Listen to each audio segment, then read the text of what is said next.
Assalamualaikum warahmatullahi wabarakatuh. Salam sejahtera untuk kita semua. Om Swastiastu, Namo Buddhaya, salam kebajikan. Kali ini kami akan menjelaskan mengenai measuring the cost of living. Ini sih saya akan menjelaskan the Customer Price Index atau CPI. Nah, dalam menghitung CPI itu mengukur biaya hidup konsumen biasa. Dasar penyesuaian biaya hidup ini atau KOLAS dalam banyak kontrak dan jaminan sosial. Nah, bagaimana itu CPI itu bisa dihitung? Dan yang pertama itu ada fix the basket. Jadi pada Biro Statistik Tenaga Kerja BLS mensurvei konsumen untuk menentukan apa yang di keranjang belanja, yaitu konsumen biasa. Yang kedua itu cari harga. Jadi BLS itu mengumpulkan data tentang harga semua barang di keranjang. Yang ketiga, hitung biaya keranjang. Nah, BLS juga menggunakan harga untuk menghitung total biaya keranjang. Slide selanjutnya ini ada juga masih menghitung CPI. Cara menghitung CPI yang pertama itu yang keempat itu ada pilih tahun dasar dan hitung indeksnya. Nah, dalam CPI di setiap tahun itu sama dengan 100 dikali cost of basket in current year per cost basket in base year. Nah, yang kelima itu ada hitunglah tingkat inflasi. Jadi CPI ini bisa menghitung tingkat inflasi. Persentase perubahan CPI dari periode sebelumnya. Jadi rumusnya itu inflation rate sama dengan CPI this year dikurangi CPI last year per CPI last year dikali 100%. Ada example yaitu misalnya di 2007 itu harga pizza yaitu $10, harga latte $2. Nah, di sini juga diketahui kalau misalnya di dalam keranjang itu ada kuantitas itu 4 pizza dan 10 latte. Berarti cost of basketnya itu 10, yaitu harga pizza sendiri dikali kuantitasnya itu 4 pizza ditambah $2 dari price of latte dan dikali 10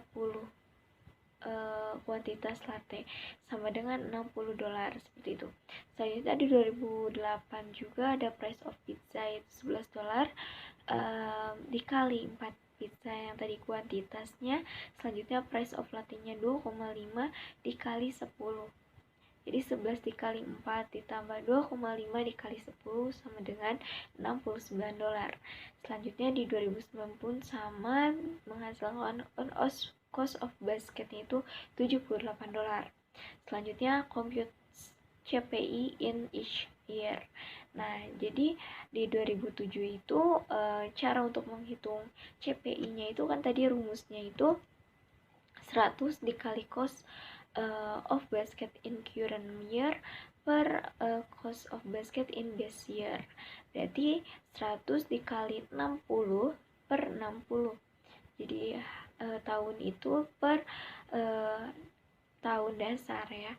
Berarti sama dengan 100. Di tahun 2008 100 dikali 69 di tahun 2008 per 60 yaitu base year-nya ya, sama dengan 115. Selanjutnya di 2009 pun sama menghasilkan CPI-nya itu 130.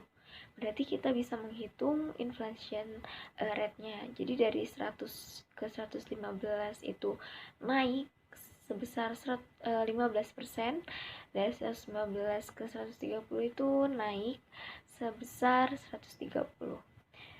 Nah, untuk menghitung persenannya ini dapat dari untuk 15% dapat dari 115 dikurangi 100 per 100 dikali 100%, dan 13% itu dapat dari 130 dikurangi 115 per 115 dikali 100%.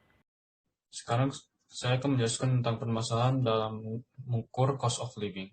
Nah, sebelumnya sudah dijelaskan itu tujuan dari CPI itu untuk mengukur kenaikan pendapatan yang untuk mempertahankan standar hidup yang konstan oleh sebuah konsumer. Namun CPI ini sering mempunyai masalah dengan mengukur 3 hal, yaitu ada substitution bias atau bias substitusi. Lalu kedua itu ada ketika ada introduksi barang baru di pasar. Lalu yang ketiga itu ada perubahan kualitas barang yang tidak terukur. Nah, untuk substitution bias ini, dia itu adalah bias dari konsumer ketika adanya perubahan harga yang tidak rata untuk satu produk. Nah, jadi misalkan sebelumnya seorang konsumer ini sering membeli apel gala yang harganya itu $3.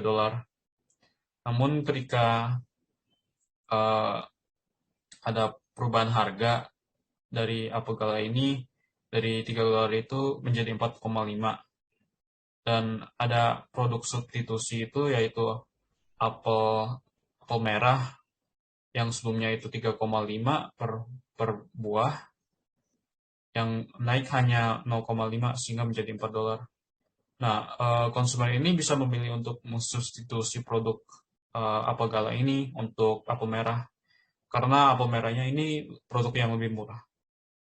Nah, CPI ini tidak mengenali substitusi itu karena dia menggunakan fixed basket of goods. Oleh karena itu, CPI itu lebihkan cost of living per tahun. Nah, lalu ada introduction of new goods atau introduksi barang-barang baru. Nah, barang-barang baru itu pasti akan berbeda di pasar ya, untuk menggantikan barang-barang yang sudah lama, dan mungkin semakin banyak barang itu, semakin banyak variasi yang bisa dipilih oleh konsumer. Nah, jadi dolar uang atau harga dolar uang ini menaik menjadi lebih berharga karena setiap dolar uang ini bisa dipakai untuk membeli barang yang berharga identik untuk mungkin kualitas yang lebih bagus.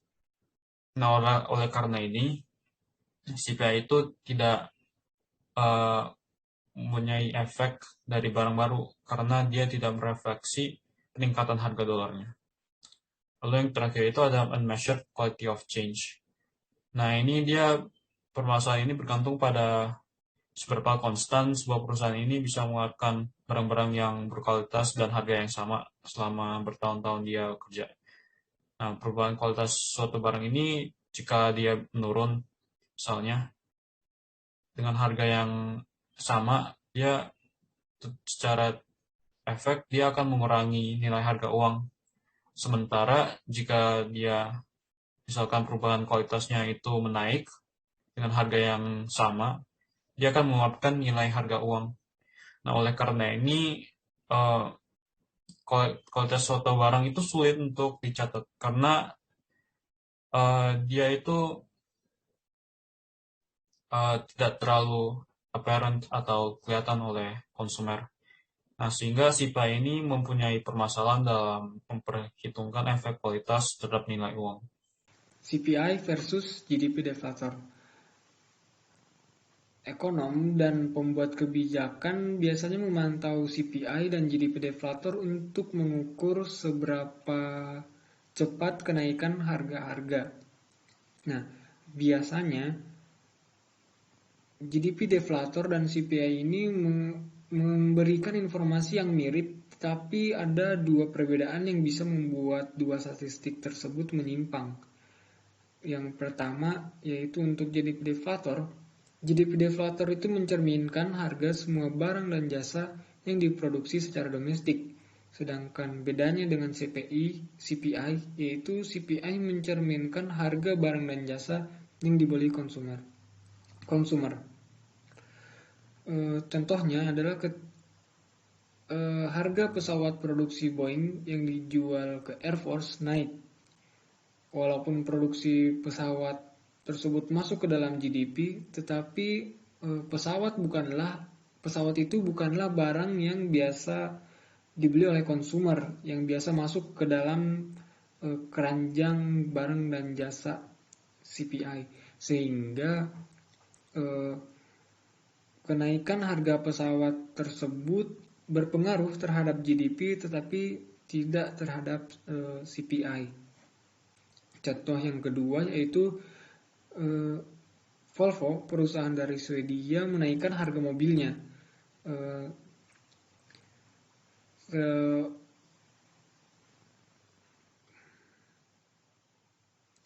Mobil yang diproduksi oleh Volvo tersebut tidak masuk ke dalam GDP US, tetapi karena banyak konsumer dari US membeli mobil dari Volvo tersebut, dan mobil juga termasuk ke dalam keranjang barang dan jasa yang biasa dibeli oleh konsumer, sehingga hal tersebut berpengaruh terhadap CPI, tetapi tidak berpengaruh terhadap GDP, seperti itu.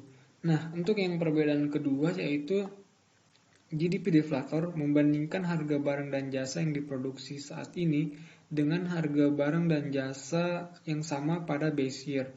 Sedangkan untuk CPI membandingkan harga keranjang barang dan jasa tetap dengan harga keranjang pada base year. Nah, perbandingan keranjang barang dan jasa tetap dengan harga keranjang pada base year ini berpengaruh terhadap jika terjadi perubahan harga pada komponen-komponen keranjangnya. Nah, BLS itu semacam BPS-nya US. BPS itu Badan Pusat Statistik yang biasa menghitung GDP. BLS itu mengganti keranjang barang dan jasa itu pada waktu-waktu tertentu.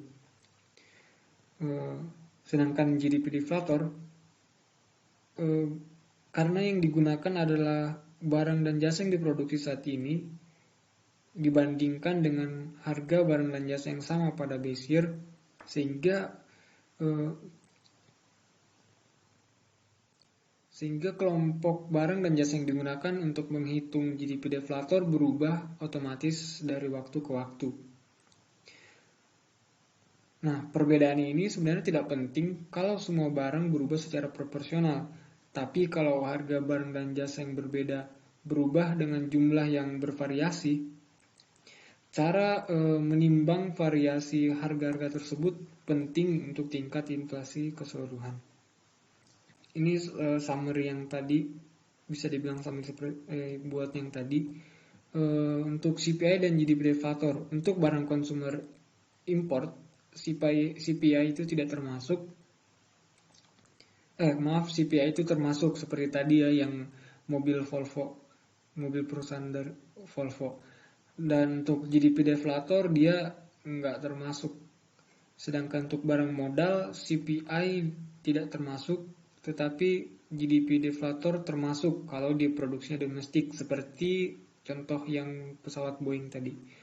Nah, untuk yang keranjang, CPI menggunakan keranjang tetap, sedangkan GDP deflator menggunakan keranjang barang dan jasa yang diproduksi saat ini.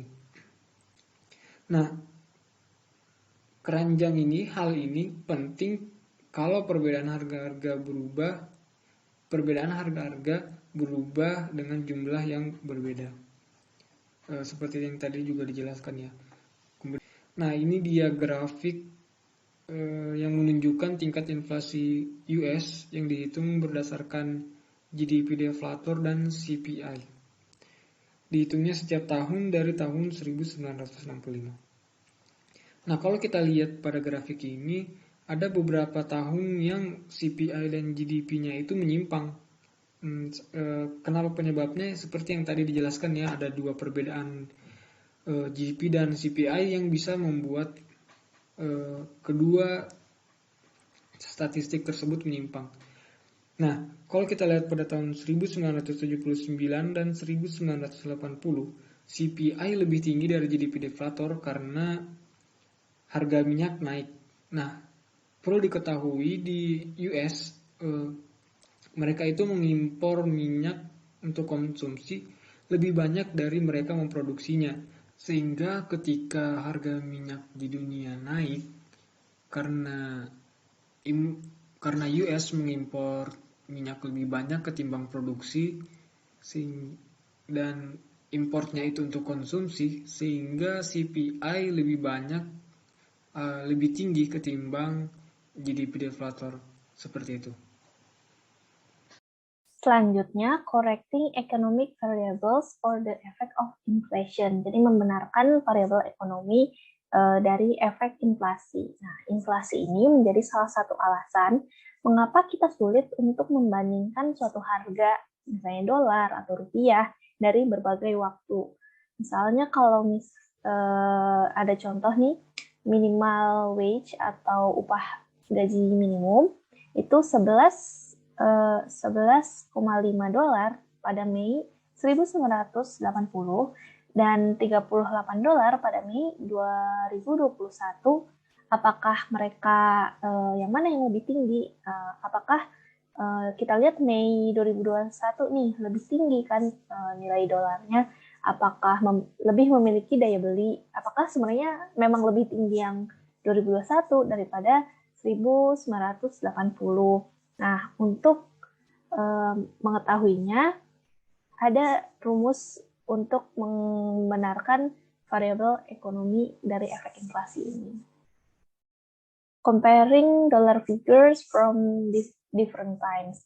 Nah, ini ada rumusnya, yaitu amount in today's dollar sama dengan amount in year dollar dikali price level today atau CPI per CPI di tahun T di year T. Nah, ini ada contoh yang sama kayak tadi. Misalnya year T-nya itu Mei 1980, sedangkan hari ini tuh Mei 2021. Nah, minimal wage-nya kan yang di year T tadi yang 1980 tuh 11,5 dolar. Untuk yang hari ini 38 dolar. CPI tahun T itu 41, sementara CPI hari ini 164. Nah, perhitungannya bagaimana? Jadi amount in T dollars berarti 11,5 dolar dikali CPI hari ini 164 dibagi CPI tahun T 41. Nah, hasilnya itu 46 dolar. Nah, berarti minimal wage pada Mei tahun 1980 adalah 46 dolar dalam dolar yang hari ini gitu. Nah, kalau kita lihat kan berarti minimal wage waktu dulu lebih tinggi sebenarnya daripada minimum wage today gitu. Nah, ini untuk membandingkannya. Lalu kenapa sih kita perlu membandingkan, perlu membenarkan atau merubah economic variables untuk relevan di masa sekarang? Nah, jadi untuk pengambil kebijakan, untuk akademisi atau mungkin peneliti gitu, untuk melihat bagaimana variabel tersebut, misalnya kalau di contoh ini harga berubah dari waktu ke waktu.